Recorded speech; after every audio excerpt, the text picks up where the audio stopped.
Welcome, Philly faithful, to another episode of Eagle Talk with your host, Brian Taubman, as I discuss what's going on so far this offseason in the city of brotherly love. Last year, the Eagles were trying to defend their Super Bowl crown, did start 4-0, but slid down to a 11-6 finish, losing at home in the wild card round to the San Francisco 49ers, which was definitely disappointing.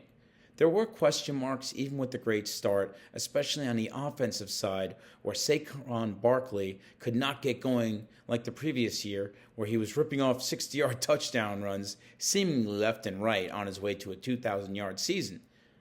Offensive line injuries were a factor.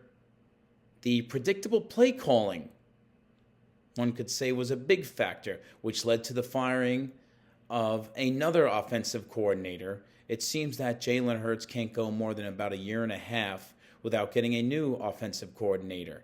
Hopefully, the next one will either stick around or not get fired. But GM Howie Roseman, he does not stand still.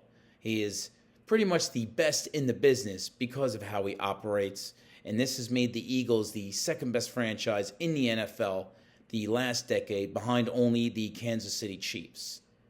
So with new play calling, hopefully we can utilize our amazing skill set we have all over the offensive side of the ball, along the offensive line, which is one of the best in the league when healthy, Super Bowl MVP quarterback Jalen Hurts, Saquon Barkley, who's one of the best running backs in the league, and arguably the best wide receiving duo in the league, A.J. Brown and Devontae Smith. Let's get these guys rolling. We should be one of the best offenses in the league, which really frustrated a lot of people, especially A.J. Brown, who does wear his heart on his sleeve, and we love that about him. He's one of the best wide receivers in the game.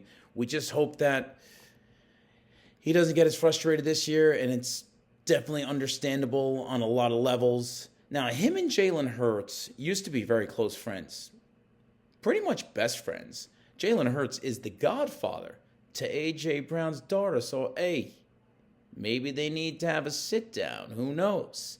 Speaking of friends, they signed a friend of his from college, wide receiver Elijah Moore, to join and bolster the wide receiving core, but is that also to make A.J. Brown more comfortable, perhaps? Hollywood Brown was also signed at wide receiver. There's still the draft coming up in a month, which the Eagles are expected to be very aggressive in.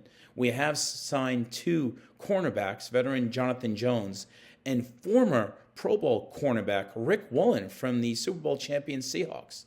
So I believe we are ready to fly high in 2026. Let's go, Eagles!